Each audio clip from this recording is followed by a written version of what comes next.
ഞാൻ ആരോടും പരാതി പറയാൻ പോയിട്ടേ ഇല്ല. എനിക്ക് റോളില്ല. അങ്ങനെ പരാതി പറഞ്ഞിട്ട് കാര്യമില്ല. സിനിമയാണ് ആവശ്യം, അതെ. നമ്മളെ സിനിമയ്ക്ക് അത് മമ്മൂക്കയ്ക്ക് പറയാം. ഡയറക്ടർ രഞ്ജിത്തൊക്കെ സിനിമ ചെയ്യുന്ന സമയത്ത് രഞ്ജിത്തിട്ടൊക്കെ സൗഹൃദങ്ങൾ ഇവരായിട്ടൊക്കെ ഉണ്ട്. പക്ഷെ അവരൊക്കെ സിനിമ ചെയ്യാന്ന് സിനിമൻ്റെ അനൗൺസ്മെൻറ്റ് വന്നാൽ വിളിക്കില്ല. വിനയേട്ടനോട് പറയാതിരുന്നത് ഭയങ്കര തെറ്റാണ്. കാരണം ഷോട്ട് റെഡിയൊക്കെ അവരുടെ വെയിറ്റ് ചെയ്യാണ്. അപ്പോൾ എനിക്ക് അന്നൊന്നും ഈ സിനിമയുടെ അറിയില്ല. ഇന്നാണെങ്കിൽ ഞാനത് ചെയ്യില്ല. ഇനിയിപ്പോൾ ഒന്നും പറയല്ല എന്ന് പറഞ്ഞു. പിന്നെ വിനയേട്ടൻ ഒറ്റ പടത്തിൽ എന്നെ വിളിച്ചിട്ടേ ഇല്ല. എല്ലാവരും സംശയക്കണ്ണോടെ നോക്കുന്ന ഒരു ഇതിലേക്ക് എത്തി. സിനിമ എന്ന് പറയുമ്പോൾ ഇപ്പോൾ ഭയങ്കര മോശം ഒരു ഇതിലേക്ക് എനിക്ക് വേണ്ടി പിന്നെ എപ്പോഴും ഈ പാട്ട് എഴുതിത്തരും, പിന്നെ ഈ മാപ്പിളപ്പാട്ട് പാടാനൊക്കെ അതൊക്കെ ഭയങ്കര ഇഷ്ടമായിരുന്നു.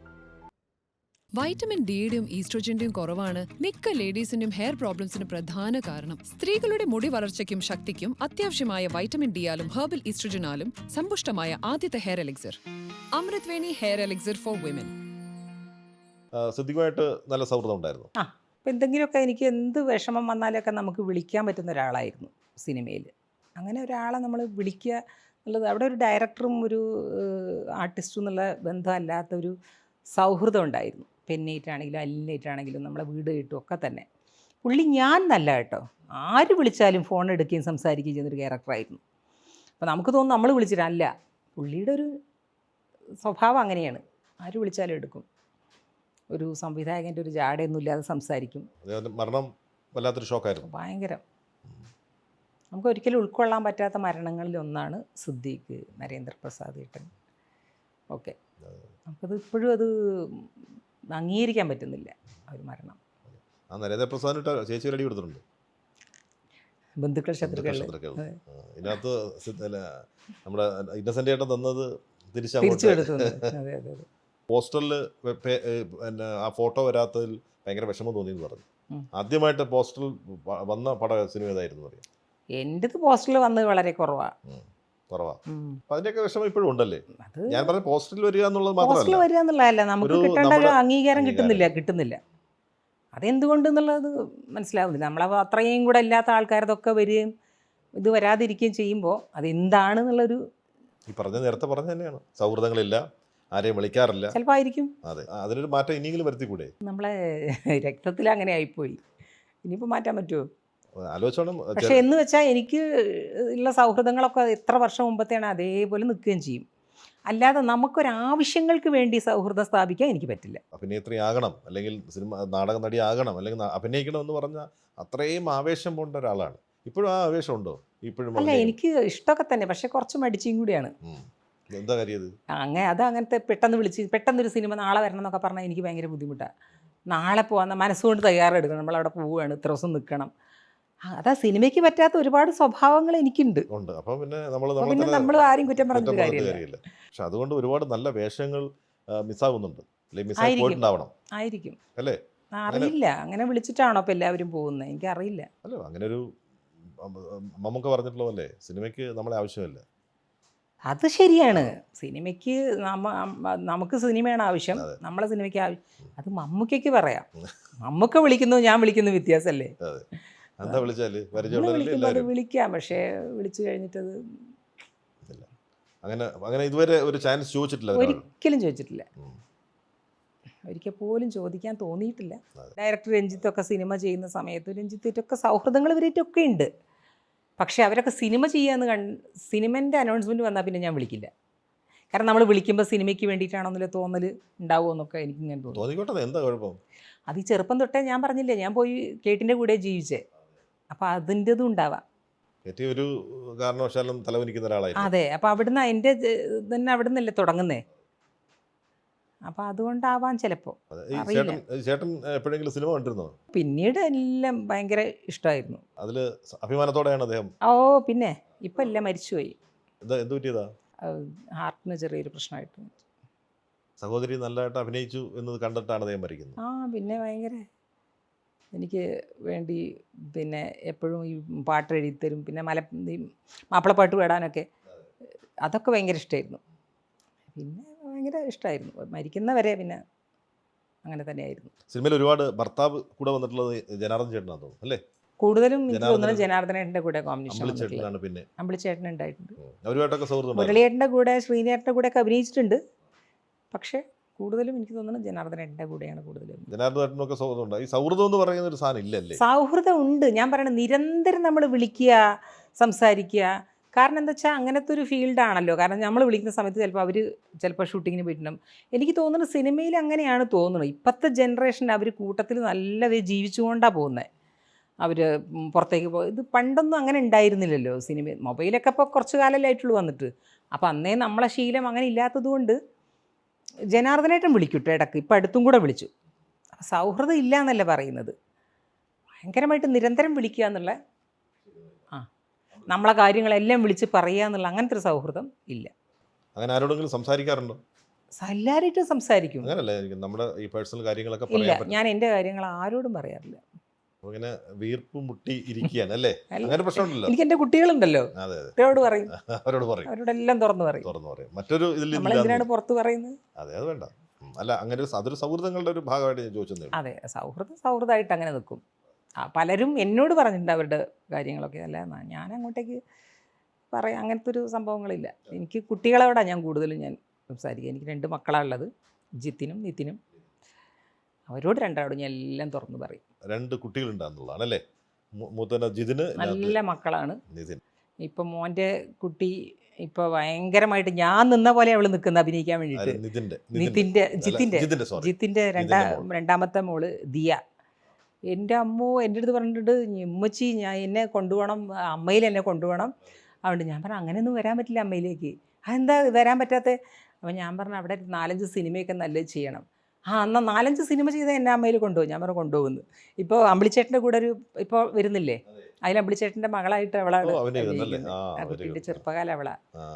അപ്പം ഇങ്ങനെ തുള്ളി നിൽക്കുക അവള് ഭയങ്കരമായിട്ട്. എൻ്റെ ചെറുപ്പം ഞാൻ അവളെ കാണുന്നുണ്ട്. എനിക്ക് ശരിക്കും കുട്ടികളെ, ആ പ്രായം കുട്ടികളെയൊക്കെ അഭിനയിക്കാൻ വിടുന്നത് എനിക്ക് ഇപ്പോഴത്തെ കാലഘട്ടം ശരിയല്ലല്ലോ. അപ്പം ഞാനതിങ്ങനെ പറയും, നോക്കണം, കുട്ടീനെ ശ്രദ്ധിക്കണം, ആരുടെത്തേലും പോണ സമയത്ത്. കാരണം ഈ കുട്ടികളെ ഷൂട്ടിങ്ങിന് കൊണ്ടായാലും നമ്മൾ വിചാരിക്കുന്ന സ്ഥലത്തല്ല അവർ പോവുക, സംസാരിക്കുകയും നിൽക്കുകയൊക്കെ ചെയ്യുക. അത് നമ്മൾ വളരെയേറെ ശ്രദ്ധിക്കണം ലൊക്കേഷനിലൊക്കെ പോകുമ്പോഴേ. അപ്പം ഞാൻ മോൻ്റെ വൈഫിനോട് പറയും, നല്ലോണം ശ്രദ്ധിക്കണം കുട്ടികളെ. എൻ്റെ ഉമ്മ എനിക്ക് ഞങ്ങളോടൊക്കെ പറഞ്ഞു തരുമായിരുന്നു, ആരെങ്കിലും വീട്ടിൽ ഗസ്റ്റുകൾ വന്നു കഴിഞ്ഞാൽ ഒരിക്കലും മടിയിൽ പിടിച്ചിരുത്താൻ നോക്കിയാൽ ഇരിക്കരുത്. അപ്പം നമ്മളെ മനസ്സിലതുണ്ടായിരുന്നു. അത് ഏത് കാലഘട്ടത്തിലും ഉമ്മ നന്നായിട്ട് വായിക്കുകയൊക്കെ ചെയ്യുമായിരുന്നു. അത് ഏത് കാലഘട്ടത്തിലാണ് പറഞ്ഞു തരുന്നത് പലർക്കും അതറിയില്ല. നമ്മുടെ അശ്രദ്ധ കൊണ്ടാണ് കുട്ടികൾക്ക് പലതും സംഭവിക്കുന്നത്. ജിതിൻ്റെ വൈഫിൻ്റെ പേര് സലീന. എന്ത് ചെയ്യുന്നു സലീന? അവള് കുട്ടികളൊക്കെ നോക്കി ഇരിക്കുന്നു. ഹൗസ് വൈഫാണ്. എഞ്ചിനീയറിങ്ങിനാണ് പഠിച്ചത്. പക്ഷെ ഇപ്പം കുട്ടികൾക്ക് പഠിക്കാനും ഒക്കെ ഉള്ളത് കൊണ്ട് അവൾ ഒന്നും ചെയ്യുന്നില്ല. കുട്ടികളെ തന്നെ ശ്രദ്ധിക്കുക, ഭയങ്കര കുട്ടികളുടെ കൂടെ തന്നെ നിൽക്കും. അങ്ങനെ 2 കുട്ടികൾ, ഒന്ന് ഹാദി, ദിയ. ശരി. പിന്നെ ജിതിനിപ്പോൾ ഒരു തിരക്കഥയുടെ എഴുത്തിൻ്റെ ഭാഗമാണെന്ന് തോന്നുന്നു. അതെ, ഞങ്ങൾ പറയും ഇവിടെ എഴുത്തുകാരെ കൊണ്ട് ബുദ്ധിമുട്ടാണെന്ന്. ജിത്തിന് എഴുതുന്നത്, ഞാൻ എഴുതുന്നത്, മോൻ നിതിൻ എഴുതുകയും ചെയ്യും, ഡയറക്റ്റ് ചെയ്യുകയും ചെയ്യും. പക്ഷേ എല്ലാവരുടെയും എഴുത്ത് വേറെ വേറെ രീതിയിലാണെന്ന് മാത്രം. നിതിൻ വേറെ തന്നെ ഒരു രീതിയാണ് അവൻ്റെത്. നിതിനും സിനിമയുടെ ഭാഗമാണ്. അവനിപ്പോൾ ഈ ആഡ് ഫിലിം ഒക്കെ ചെയ്യുന്നുണ്ട്. ബാംഗ്ലൂരാണ്. സിനിമ ആഡ് ഫിലിം ചെയ്തിട്ടുണ്ടോ? കുറേ ചെയ്തിട്ടുണ്ട്, ഏതൊക്കെയോ ചെയ്തിട്ടുണ്ട്. പിന്നെ ആദ്യം തന്നെ ഒരു പിന്നെ മറാഠി സിനിമയാണ് അവൻ ചെയ്തിട്ടുള്ളത്. സിനിമയിലേക്ക് വരാൻ ഉള്ള ഒരുക്കത്തിലാണ്. ഓ ശരി. റീസെൻ്റ്ലി ഞാൻ കണ്ടത് നമ്മൾ ഒരു യൂട്യൂബിലാണ്, 2ാം നാൾ എന്നാണ് ആ പടത്തിൻ്റെ പേര്.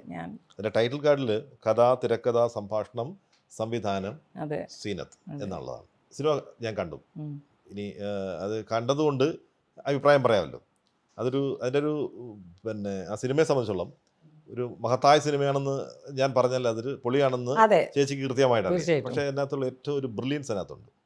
ആ സിനിമയുടെ ത്രൂ ഔട്ട്, അതായത് തുടങ്ങിയ ഒരു 10 മിനിറ്റിന് ശേഷം അടുത്തത് എന്ത് സംഭവിക്കുന്നു എന്ന് പറയുന്ന ഒരു എക്സൈറ്റ്മെൻറ്റ് കൊടുക്കുന്നുണ്ട്.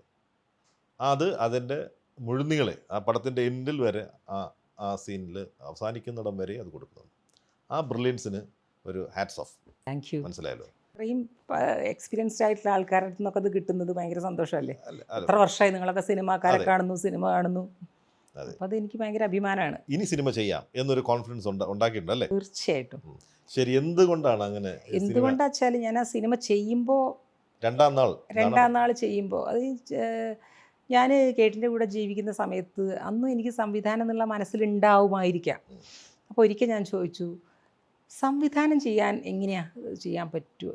അപ്പം എന്നോട് ഒറ്റ കാര്യം പറഞ്ഞത്, സംവിധാനം ചെയ്യുക, നല്ല വിവരമുള്ളവർക്കും ചെയ്യുക, വിവരമേ ഇല്ലാത്തവർക്കും ചെയ്യാന്ന് പറഞ്ഞു. അതെൻ്റെ മനസ്സിലുണ്ടായിരുന്നു. അപ്പോൾ സത്യത്തിൽ അത്ര വിവരത്തിലല്ല ഞാൻ ആ സിനിമ ചെയ്യുന്നത്. സിനിമയിലേക്ക് ഇറങ്ങി നമ്മൾ ഓരോ ഷോട്ടുകൾ എടുത്തത് വന്നു, അതിൻ്റെ എഡിറ്റിങ്ങും അതിൻ്റെ മ്യൂസിക് മിക്സിങ് ഇതെല്ലാം കൂടെ ആയപ്പോഴാണ് ഞാൻ ഇത്രയും വലിയൊരു സംഭവമാണ് ഞാൻ ചെയ്തുകൊണ്ടിരിക്കുന്നത് എന്നെനിക്ക് തോന്നുന്നത്. അപ്പോൾ അതിൻ്റെ സീരിയസ് സത്യത്തിൽ എനിക്ക് തുടങ്ങുമ്പോൾ അല്ല, ഇപ്പം എനിക്കുണ്ട്. ഇപ്പം എനിക്ക് ഒരുപാട് പഠിക്കാൻ പറ്റി. കാരണം പലപ്പോഴും ലോക്ക്ഡൗൺ ആയ സമയത്ത് പിന്നെ ഇത് എഡിറ്റ് ചെയ്യണ സമയത്തൊന്നും ആരും ഉണ്ടായിരുന്നില്ല. എഡിറ്ററും ഞാനും മാത്രം. ആ പയ്യന് ഇവിടെ ഇരുന്നിട്ട് ആദ്യത്തെ എഡിറ്റ് ചെയ്യുമല്ലോ, അത് ചെയ്യുന്ന സമയത്ത് ഇവിടെ ഉണ്ടായിരുന്നു. അപ്പോൾ അത് ചെയ്തത്, മ്യൂസിക് അത് മിക്സ് ചെയ്യുന്ന സമയത്ത് ആ സംവിധായകന് വരാൻ പറ്റിയില്ല. അപ്പോൾ നമ്മൾ ചെയ്യേണ്ടി വന്നു, അവിടെ ഒറ്റയ്ക്കിരുന്ന് ചെയ്യേണ്ടി വന്നു. ഒരുപാട് കാര്യങ്ങൾ എനിക്ക് പഠിക്കാൻ പറ്റി. ഇപ്പം ഞാൻ എഴുതുന്ന സമയത്ത് തന്നെ ഞാനത് മനസ്സിൽ എനിക്ക് ഉണ്ടാവും. വിഷ്വലൈസ് ചെയ്യും. എഴുത്തൊക്കെ പൂർണ്ണമായിട്ട് ഒരാളുടെ സഹായം മേടിച്ചില്ല? ഇല്ല, ഒറ്റയാളുടെ സഹായം, സ്വന്തമായിട്ട് തന്നെ അത് പൂർത്തിയാക്കി. സംവിധാനം പിന്നെ നമുക്കങ്ങനെ പറ്റില്ലല്ലോ. അതെ, നല്ലൊരു വേഷം ചെയ്തിട്ടുണ്ട് അതിനകത്ത്. അതെ, നല്ല ഒരുപക്ഷെ നമ്മൾ മനസ്സിൽ കുതിക്കുന്ന പോലെ ഒരു ആഗ്രഹം ആ കഥാപാത്രത്തിലൂടെ ചെയ്തു. നമുക്ക് റോള് കിട്ടിയില്ല എന്നും ഒന്നും പറഞ്ഞ് പരാതി പറയാതെ നമുക്ക് എന്തെങ്കിലും ചെയ്യാൻ പറ്റും നമ്മൾ ചെയ്യുക. അതുകൊണ്ട് കളിക്കണ്ട കേട്ടോ, നല്ല മൂർച്ചയാ. കജിമെ തട്ടിപ്പ് നല്ല വേദന. ഞാൻ അങ്ങനെ ഒരു സംവിധാനം എഴുതി സംവിധാനം ചെയ്തു, അതിൽ ഞാൻ നല്ല റോള് ചെയ്തു. ഞാൻ ആരോടും പരാതി പറയാൻ പോയിട്ടേ ഇല്ല. എനിക്ക് റോളില്ല, അങ്ങനെ പരാതി പറഞ്ഞിട്ട് കാര്യമില്ല. ആരെങ്കിലും കണ്ടിട്ട് വിളിച്ചിരുന്നു? അങ്ങനെ വിളിക്കാൻ എനിക്ക് കുറച്ച് ആൾക്കാരൊക്കെ ഫ്രണ്ട്സൊക്കെ വിളിച്ചു, പുറത്തുള്ള ആൾക്കാരൊക്കെ വിളിച്ചു. ജഗദീഷ് വിളിച്ചിട്ടുണ്ടായിരുന്നു, നല്ല അഭിപ്രായം പറഞ്ഞു. നന്നായിട്ടുണ്ട്. ഇനിയും സംവിധാനം ചെയ്യും? തീർച്ചയായിട്ടും ചെയ്യും. അതിപ്പോൾ ഒന്ന് എഴുതിക്കൊണ്ടിരിക്കുകയാണ്. ആണല്ലേ, വെരി ഗുഡ്.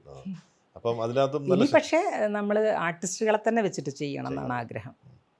എന്നിട്ട് 2 ആർട്ടിസ്റ്റിനെ ഞങ്ങൾ കണ്ടതിനകത്ത് ഒരു 2 സീനിൽ, ഒന്ന് ആയിഷ ചേച്ചിയെ കണ്ടു, പിന്നീട് നമ്മുടെ മമ്മൂക്കയെ.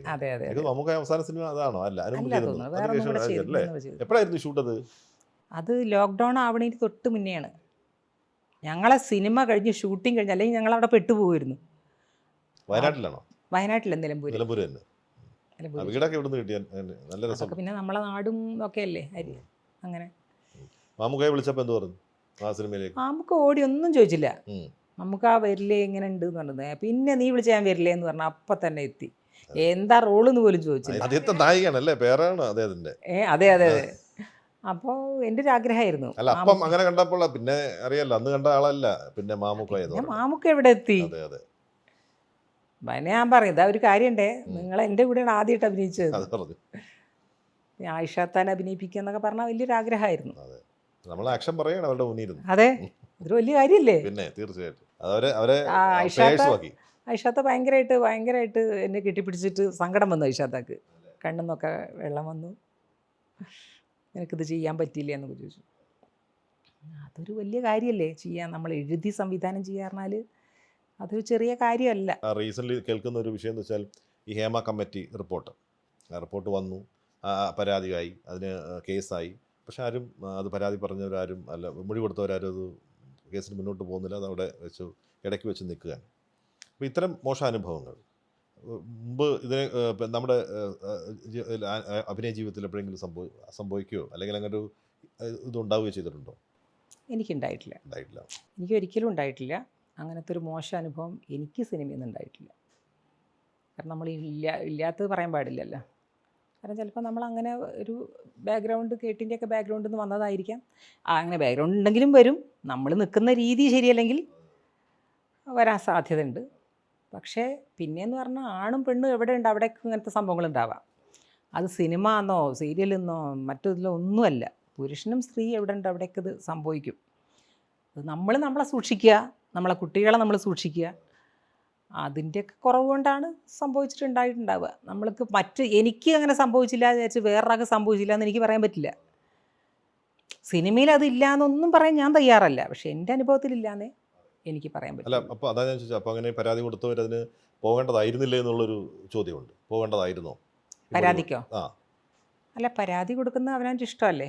പരാതി പക്ഷേ നേരത്തെ തന്നെ കൊടുക്കണം എന്നാണ് പറയുന്നത്. പരാതി തീർച്ചയായിട്ടും കൊടുക്കണ്ടേ, ഇതിനെ കൊടുക്കാതിരിക്കുന്നത്? അവിടെ പറയാൻ പറ്റാത്തത് കൊണ്ടായിരിക്കും. എനിക്കറിയില്ല ആരൊക്കെയാണ് കൊടുത്തതൊന്നും എനിക്കറിയില്ല. നമുക്ക് എപ്പോഴും അറിയില്ലല്ലോ, ഇത് പുകമറ സൃഷ്ടിച്ചിരിക്കുകയല്ലേ, ആരൊക്കെ കൊടുത്തു എന്ന് നമുക്കറിയില്ല, ഇത് ആരൊക്കെ പെട്ടതും നമുക്കറിയില്ല. അപ്പോൾ അത് അവിടെ റിയാക്ട് ചെയ്യും. ചിലപ്പോൾ ചില പാവപ്പെട്ട പെൺകുട്ടികളൊക്കെ വരുന്ന സമയത്ത് അവർക്ക് അപ്പം റിയാക്ട് ചെയ്യാൻ പറ്റാത്ത ആൾക്കാരുണ്ട്. ചിലരൊക്കെ പറയും എന്താ അപ്പം പറയാതെ, ഇപ്പോൾ അങ്ങനെ ചില സന്ദർഭങ്ങളിൽ ചിലപ്പോൾ പറ്റിയെന്ന് വരില്ല. അപ്പോൾ അത് എന്താ സംഭവിച്ചത് നമുക്ക് അറിയുന്നില്ല. ഇപ്പോൾ ആരും മുന്നോട്ട് വരുന്നുമില്ല. അപ്പോൾ പിന്നെ എന്താ സംഭവിച്ചത്, എന്തുകൊണ്ട് വരുന്നില്ല, അപ്പോൾ അവർ മുന്നോട്ട് വരുന്നില്ല, ഒരു ചോദ്യമല്ലേ. വന്ന സ്ഥിതിക്ക് അവർ പിന്നെ മുന്നോട്ട് വരണ്ടേ, വരുന്നില്ല. അപ്പോൾ നമുക്കൊന്നും അറിയുന്നില്ല. ഇപ്പോൾ എല്ലാവരും സംശയക്കണ്ണോടെ നോക്കുന്ന ഒരു ഇതിലേക്ക് എത്തി. സിനിമ എന്ന് പറയുമ്പോൾ ഇപ്പോൾ ഭയങ്കര മോശം ഒരു ഇതിലേക്ക് എത്തി ജനങ്ങൾ, അങ്ങനെയാണെന്നുള്ളത്. അപ്പോഴാണ് നമ്മൾ ആ ഫീൽഡിൽ നിൽക്കുന്നത്, നമുക്ക് തന്നെ ഒരു വിഷമം ഉണ്ടാകുന്നത്. എനിക്ക് ആ ഫീൽഡിൽ ഇപ്പോഴും അഭിമാനമാണ്. കാരണം എൻ്റെ ലൈഫിൽ എനിക്ക് അങ്ങനെയാണുള്ളത്. കാരണം എവിടെ ചെന്നാലും, ഇപ്പോൾ ഒരു സ്കൂളിൽ ചെന്നാലും ഒരു ഹോസ്പിറ്റലിൽ ചെന്നാലും എവിടെ ചെന്നാലും നമുക്കൊരു സീറ്റുണ്ട്. അപ്പോൾ അത് നമുക്ക് ഈ ഫീൽഡിനോടുള്ള ഇഷ്ടമാണ് ജനങ്ങൾക്കുള്ളത്. അത് തകർക്കാൻ എവിടുന്നാണിത് വരുന്നത്, എന്താണ് ഇതിൻ്റെ പിന്നിൽ എന്നുള്ള മനസ്സിലാവുന്നില്ല. 2 ദിവസം വരുന്ന അമ്മയുടെ ജനറൽ ബോഡി, അവിടെ ലാലേട്ടൻ പ്രസിഡന്റ് സ്ഥാനത്തേക്കില്ല എന്ന് പറയുകയാണ്. പക്ഷെ അതുവരെ കൂടെ ഉണ്ടായിരുന്ന ഒരാൾ പെട്ടെന്ന് അങ്ങനെ പറഞ്ഞപ്പോൾ ഒരു വിഷമം ഉണ്ടായിരുന്നു. ഭയങ്കര വിഷമമായിരുന്നു എല്ലാവർക്കും, ഞങ്ങൾക്ക് എല്ലാവർക്കും ഒരു ഷോക്കായിരുന്നു അത്. കാരണം മമ്മൂക്കയോ അല്ലെങ്കിൽ ലാലോ ഒക്കെ ആണല്ലോ അതിൻ്റെ ഒരു മെയിൻ സ്ഥാനത്ത് വരേണ്ടത്, അതാണ് എൻ്റെ ഒരു ഗ്ലാമർ. അപ്പോൾ അവരില്ലാതിരിക്കുക എന്ന് പറയുമ്പോൾ ഒരു നാഥനില്ലാത്തൊരു ഇതിലേക്ക് പോകാൻ പാടില്ല. അത്രയും 31 വർഷത്തെ കെട്ടിപ്പൊക്കിക്കൊണ്ടെന്നൊരു ഇതാണത്. അത് ഒരുപാട് കാരുണ്യ പ്രവർത്തനം ചെയ്യുന്നുണ്ട്. പിന്നെ ഇൻഷുറൻസ് 5000 രൂപ കൊടുക്കുന്നത്, ഇതൊക്കെ തന്നെ എവിടെയാണ് കൊടുക്കുന്നത്, എവിടെയില്ല, അങ്ങനെ ഉണ്ടോ, ഇല്ല. അപ്പോൾ ആര് തെറ്റ് ചെയ്താലും അത് ലാലിൻ്റെ നേർക്ക് കൈകൾ ഉയർത്തുക എന്ന് പറയുന്നത് അത് ആ സ്ഥാനത്തിൻ്റെയാണ്. അത് മോഹൻലാൽ ഇരിക്കുമ്പോൾ മമ്മൂക്കേൻ്റെ അടുത്ത് അങ്ങനെ പോകണില്ല. അപ്പോൾ പ്രസിഡൻറ്റ് സ്ഥാനത്ത് ഇരിക്കുന്നത് കൊണ്ടാണല്ലോ അത് ഉത്തരം പറയേണ്ടി വരുന്നത്. ലാലാണെങ്കിൽ അങ്ങനെ ആരോടും എടുത്തടിച്ച് സംസാരിക്കാത്തൊരു ക്യാരക്ടറും. അപ്പോൾ എല്ലാത്തിനും ലാലിനെ കുറ്റക്കാരൻ. എവിടെ വന്നാലും സോഷ്യൽ മീഡിയ മൊത്തം ലാലിനെ തെറി പറയാം. അതൊരു പരിധി വിട്ട് എനിക്കൊക്കെ തന്നെ ചിലതൊക്കെ ചെറുതായിട്ട് നെഗറ്റീവ് പറയുമ്പോഴത്തേക്ക് എനിക്ക് വിഷമമാണ് അങ്ങനെയൊക്കെ കാണുമ്പോൾ തന്നെ. അപ്പോൾ ഇത് എങ്ങനെ ഒരു മനുഷ്യൻ സഹിക്കുന്നു എന്നുള്ളതാണ്. അപ്പോൾ അത് ഒരു പരിധി വിടുമ്പോൾ മതിയെന്ന് വിചാരിക്കുന്നുണ്ടാവും. പക്ഷെ ഞങ്ങളാരും അത് അംഗീകരിച്ചിട്ടില്ല, സമ്മതിച്ചിട്ടില്ല. ഞങ്ങളുടെയൊക്കെ പ്രാർത്ഥന ലാലിനെ വരണം എന്നുള്ളതാണ്. അറിയില്ല ഇനിയിപ്പോൾ എന്താണെന്നുള്ളത്. ഇനിയിപ്പോൾ ഇലക്ഷൻ വരുമ്പോൾ നിൽക്കുമോ, അങ്ങനെ ഒരു മത്സരത്തിൽ വിജയിച്ച് അതിൽ നിൽക്കാനൊന്നും ലാൽ നിൽക്കുന്നു എനിക്ക് തോന്നുന്നില്ല. അതിൻ്റെ ആവശ്യമില്ലല്ലോ. ആരോടാ മത്സരിക്കുന്നത്, ഓപ്പോസിറ്റ് ഒരാൾ മത്സരിക്കാൻ വന്നാൽ അത് നിന്ന് കൊടുക്കുമോ, ഇല്ല, അതിൻ്റെ ആവശ്യമില്ല. അപ്പോൾ ആ ഒരു സ്ഥാനം മാറ്റി വെച്ചിട്ട് മറ്റുള്ളവരൊക്കെ മത്സരം ജയിച്ച് വരട്ടെ എന്നാണ് ഞാൻ ആഗ്രഹിക്കുന്നത്. ലാലെന്നെ വരട്ടെ എന്ന് പ്രാർത്ഥിക്കുന്നുണ്ട്. പഴയ വിപ്ലവമായിരിക്കും ഒരു സ്ഥാനത്തൊക്കെ, അമ്മയുടെ സ്ഥാനത്തേക്കൊക്കെ വേണ്ടി മത്സരിക്കാം. അതൊന്നുമില്ല, നമ്മളൊന്നും ആ ഭാഗത്തേക്ക് എക്സിക്യൂട്ടീവിൽ വരാം. നമുക്കിനി പറ്റില്ല. കാരണം ഒന്നാമത് ഇപ്പോൾ കൈനട്ടം തരുന്നവർക്ക് അതിപ്പോൾ കഴിഞ്ഞ വർഷം 2 വർഷം മുന്നെയാണ് അങ്ങനത്തെ ഒരു ഇതിലേക്ക് വന്നത്. കൈനട്ടം മേടിക്കുന്നവർ മത്സരിക്കാൻ പാടില്ല എന്നുള്ളത്. അതിനൊക്കെ ഞങ്ങൾക്കൊക്കെ വിഷമമുണ്ടായിരുന്നു. അങ്ങനത്തെ ഒരു സംഭവം വരാൻ പാടില്ലല്ലോ ശരിക്കും. അപ്പോൾ ഒരുപാട് ആൾക്കാർ മാറുകയാണ് അതെന്ന്. എനിക്ക് അതിലൊന്നും മത്സരിക്കാൻ താല്പര്യമില്ല. പക്ഷേ വരാൻ ഇഷ്ടമുള്ള ആൾക്കാരൊക്കെ വേറൊക്കെ ഉണ്ടാവുമല്ലോ. അപ്പം ഞാൻ പറയാം അത്. അപ്പം കൈനട്ടം മേടിക്കുന്നവർക്ക് അല്ല, ആ അമെൻമെന്റ് അത് കൊണ്ടുവന്നതാണോ പിന്നീട്? അതിപ്പോൾ 2 വർഷം മുന്നേ വന്നേ. അത് വല്ലാത്ത ഇതായിരിക്കും. അതൊരു അറിയില്ല, അത് അങ്ങനെ വന്നപ്പോൾ എല്ലാവർക്കും ഒരു വിഷമമുണ്ടായിരുന്നു. എന്താ അങ്ങനെയെന്നുള്ള ഒരു സംഭവം ഇല്ലെങ്കിൽ തന്നെ അത് മത്സരിക്കില്ല. ഞാൻ അതിനൊന്നും നിൽക്കില്ല. അതെന്താണ്, എന്താ മത്സരിക്കാത്തത്? കാരണം വല്ലതും ഉണ്ടോ? കാരണമൊന്നുമില്ല. നമുക്ക് ഈ പറഞ്ഞ പോലെ പറഞ്ഞില്ലേ, ഇപ്പം പറഞ്ഞില്ലേ, അത് ഉള്ളിലുള്ളതുകൊണ്ട് ഇഷ്ടപ്പെടാൻ ഞാൻ എന്തെങ്കിലുമൊക്കെ പറഞ്ഞാൽ വെറുതെ എന്തിനാ? വിപ്ലവം ഉള്ളിലുള്ളതുകൊണ്ട് നമ്മൾ മാറിയിരിക്കുന്നില്ല അല്ലേ? അതെ. എപ്പോഴും എങ്ങനെങ്കിലും നമ്മൾ ശക്തമായ ശബ്ദം ഉയർന്ന സന്ദർഭങ്ങൾ ജീവിതത്തിലുണ്ടായിട്ടോ? വേണ്ട, അത് ചെയ്യരുത്, അങ്ങനെ പറയുന്ന കാര്യങ്ങളുണ്ടാവുമല്ലോ.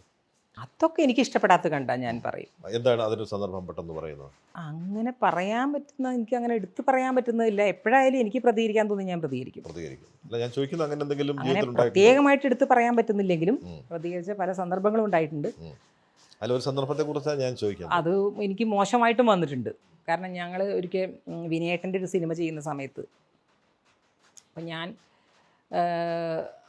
ഏതാ ഒരു ദിവ്യ ഉണ്ണിയൊക്കെ അഭിനയിച്ചൊരു ആകാശഗംഗയാണോ? ആകാശഗംഗ, അതെ, ആ സിനിമയാണ്. അതിന് ഒരു നല്ല ക്യാരക്ടറായിരുന്നു എന്നെ വിളിച്ചിരുന്നത്. വിനയേട്ടൻ്റെ കുറേ പടങ്ങളിൽ ഞാൻ ചെയ്തിട്ടുണ്ട് നല്ല റോളുകൾ. അപ്പോൾ ഈ പറഞ്ഞ പോലെ ഞാൻ വിളിച്ചാൽ അങ്ങനെ പോകുന്നു. അവിടെ ചെന്ന സമയത്ത് ഞാൻ ചെറിയ കുട്ടിയായിട്ടാണ് പോകണം. എന്നാൽ എൻ്റെ മോൻ ചെറിയ ആൾക്ക് 55 ദിവസമോ മറ്റോ കഴിഞ്ഞിട്ടേ ഉണ്ടായി, കുഞ്ഞി കുട്ടിയാണ്. അപ്പോൾ അവനെയും കൊണ്ടാണ് ഞാൻ പോകുന്നത്. അവനെയും കൊണ്ട് ഞാൻ പോയ സമയത്ത് അവിടെ ഭയങ്കര തിരക്കും, ഒരു റൂമും ഇല്ല, ഒന്നുമില്ല. അപ്പം ഞാൻ പറഞ്ഞു ഇതെന്താ റൂം ഇടാത്തതെന്ന് ചോദിച്ചു. പറഞ്ഞില്ല, റൂം വൈകുന്നേരം കിട്ടുള്ളൂ. അപ്പോൾ ആ വൈകുന്നേരം വരെ എനിക്ക് കുഞ്ഞിനെയും കൊണ്ട് അവിടെ ഇരിക്കാൻ പറ്റില്ല. അന്നൊക്കെ ഞാൻ മോനെയും കൊണ്ടേ ഷൂട്ടിങ്ങിന് പോകും. അപ്പോൾ പിന്നെ രാജനായിരുന്നു അന്ന്. രാജനായിട്ട് ഭയങ്കരമായിട്ട് ഉടക്കി, പ്രശ്നമായി. ഞാൻ അപ്പം തന്നെ വണ്ടി എടുത്ത് ഞാനങ്ങ് പോയി. ഞാൻ വിനയേട്ടനോട് പറയാതിരുന്നത് ഭയങ്കര തെറ്റാണ്. കാരണം ഷോട്ട് റെഡിയൊക്കെ അവരുടെ വെയിറ്റ് ചെയ്യാണ്. അപ്പോൾ എനിക്ക് അന്നൊന്നും ഈ സിനിമയുടേത് അറിയില്ല. ഇന്നാണെങ്കിൽ ഞാനത് ചെയ്യില്ല. സംവിധാനം കൂടെ ചെയ്യുമ്പോൾ നമുക്ക് ഒരിക്കലും അത് ചെയ്യാൻ പാടില്ലെന്ന് നമുക്കറിയാം. പക്ഷേ അന്നൊന്നും ഞാനത് സീരിയസ് ആയിട്ട് സിനിമയെ കണ്ടിട്ടില്ല. ഞാൻ കുറേ അങ്ങോട്ട് എത്തിയപ്പോൾ എനിക്ക് തോന്നി ഞാൻ ചെയ്ത് തെറ്റാണല്ലോ, അങ്ങനെ ചെയ്യാൻ പാടില്ല, അങ്ങനെ ഇറങ്ങിപ്പോരാൻ പാടില്ലല്ലോ. അപ്പം ഞാൻ വിളിച്ചു, അവിടുന്ന് ഇറങ്ങി വേറെ സ്ഥലത്ത് വിനയേട്ടനെ വിളിച്ചു. ഞാൻ വിനയേട്ട, എനിക്കിങ്ങനെ ഭയങ്കര വിഷമം ഉണ്ടായിട്ടാണ് ഞാൻ പോകുന്നത്, ഒന്നും തെറ്റിദ്ധരിക്കരുത്. അപ്പം എന്നോട് ഏതായാലും പോയല്ലോ, ഇനി കുഴപ്പമില്ല എന്ന് പറഞ്ഞു. എന്നോട് പറയാമായിരുന്നു ചെയ്തത് തെറ്റായി. വിനയേട്ടനായാലും ഭയങ്കര ഇതാണല്ലോ പറഞ്ഞു പറയുന്നത്. ഇനിയിപ്പോൾ ഒന്നും പറയല്ല എന്ന് പറഞ്ഞു. ഞാനങ്ങനെ പോയി. പിന്നെ വിനയേട്ടൻ ഒറ്റ പടത്തിൽ എന്നെ വിളിച്ചിട്ടേ ഇല്ല. പിന്നെ മണിയുടെ ഒരു മരിക്കാനായപ്പോഴത്തേക്ക് ഒരു സിനിമയിൽ വിളിച്ചിട്ടുണ്ടായിരുന്നു. പക്ഷേ എന്തോ മാറിപ്പോയി. നമ്മൾ ചില സമയത്ത് റിയാക്ട് ചെയ്യുന്നത് ചിലപ്പോൾ ശരിയായിരിക്കില്ല. അങ്ങനത്തെ റിയാക്ഷനൊന്നും നല്ലതാണെന്നൊന്നും ഞാൻ വിശ്വസിക്കുന്നില്ല. നമ്മൾ കുറച്ച് ആലോചിക്കണം. അങ്ങനെയൊക്കെ സംസാരിക്കുമ്പോഴും എടുക്കുമ്പോഴും ഒക്കെ നല്ലതല്ല ശരിക്കും. എന്തെങ്കിലും സ്വപ്നങ്ങൾ ഈ പറഞ്ഞ പോലെ ഉണ്ടോ സിനിമയിൽ? നല്ല വേഷം കിട്ടുക എന്നുള്ളത് വന്നാൽ ചെയ്യുക എന്നുള്ളതേ ഉള്ളൂ. പിന്നെ എനിക്ക് നല്ല സിനിമകൾ നന്നായി സംവിധാനം ചെയ്യണമെന്നുണ്ട്. കുറച്ചും കൂടെയൊക്കെ ഇനിയും സംവിധാനം ചെയ്യുന്ന നേരത്തെ പറഞ്ഞു അല്ലേ? അത് സംവിധാനം ചെയ്യട്ടെ, അത് വരയ്ക്കട്ടെ. സിനിമ അല്ലാതെ വേറെ ഏതെങ്കിലും പാഷൻ ഉണ്ടോ? നന്നായിട്ട് പാചകം ചെയ്യുന്നതാണെന്ന് ഞാൻ കേട്ടിട്ടുണ്ട്. പാചകം ചെയ്യും നന്നായിട്ട്. നല്ല അതിൻ്റെ ഒരു ആരാധകനാണെന്ന് ഞാൻ കേട്ടിട്ടുണ്ട്. നോൺ വെജ് നന്നായിട്ട് ചെയ്യും. അതെ, ബിരിയാണിയൊക്കെ സീനത്ത് ഗംഭീരമായിട്ട് വെക്കുമെന്നാണ് നമ്മുടെ അടുത്ത് പറഞ്ഞത്. അതെ, അങ്ങനെ ഇപ്പോഴും അങ്ങനെ ഒരു യൂട്യൂബ് ചാനലൊക്കെ തുടങ്ങി. പക്ഷേ പിന്നെ അത് ഈ മടി എന്നുള്ളൊരു സംഭവം ഉണ്ട് കേട്ടോ. നമ്മൾ ഈ റോളില്ല അതില്ലാത്ത പരാതി പറയുമ്പോൾ എൻ്റെ മടിയും കൂടെ ഉണ്ട്. സിനിമ ഷൂട്ടിങ്ങിനൊക്കെ പോയാൽ തന്നെ 2 ദിവസം 4 ദിവസമൊക്കെ കഴിഞ്ഞാൽ പിന്നെ ആ ഡേറ്റ് കഴിഞ്ഞാൽ അപ്പം എനിക്ക് വീട്ടിലേക്ക് വരണം. അതൊന്നും സിനിമയ്ക്ക് പറ്റിയതല്ല ശരിക്കും. ഇപ്പോഴത്തെ സിനിമകളെന്ന് പറഞ്ഞാൽ പുതിയ പിള്ളേർ നന്നായിട്ട് ചെയ്യുന്നുണ്ട്. അവർ ചെറിയ ത്രെഡ് മതി അവർക്ക്. അപ്പോൾ അവരെയൊക്കെ ഞാൻ അത്ഭുതത്തോടെ നോക്കുകയാണ്. അടുത്ത റീസെൻ്റ്ലി കണ്ട് അങ്ങനെ അല്ല, ഇപ്പം എല്ലാം ഉണ്ടല്ലോ, എത്ര സിനിമകൾ നമുക്ക് കാണാമല്ലോ. ഇപ്പോൾ OTT എല്ലാം വന്നുകൊണ്ടിരിക്കുകയല്ലേ. അപ്പോൾ അവരുടെ ഏതെങ്കിലും സിനിമകളിൽ, ഇന്നത്തെ തലമുറയുടെ സിനിമകൾ അഭിനയിക്കണം തോന്നിയ ആരെങ്കിലും ഉണ്ടോ? അല്ല, ഞാൻ ആഷിക് കപൂറിൻ്റെ ഒക്കെ സിനിമയിൽ ഞാൻ ചെയ്തിട്ടുണ്ട്. അല്ല, ഞാൻ പുതിയ തലമുറയിൽ ഇപ്പം ആരുടെയും അമ്മ വേഷം വന്നാൽ കിട്ടിയാൽ എനിക്ക് താല്പര്യമാണ്. അങ്ങനെ പ്രത്യേകിച്ച് പറയാനൊന്നുമില്ല. ഇയാളുടെ അമ്മ വേഷം ചെയ്യാൻ അല്ലെങ്കിൽ സഹോദരിയായിട്ട് ചെയ്യാൻ ജീവിതത്തിൻ്റെ അവസാന ഘട്ടം വരെയും ഈ അഭിനയം തുടരാൻ ഭാഗ്യം ഉണ്ടാകട്ടെ. അതുപോലെ നല്ല സിനിമകൾ ചെയ്യാനായിട്ട് സംവിധാനം ചെയ്യാനും കഴിയട്ടെ എന്ന് മാത്രം പ്രാർത്ഥിക്കുന്നു. Thank you.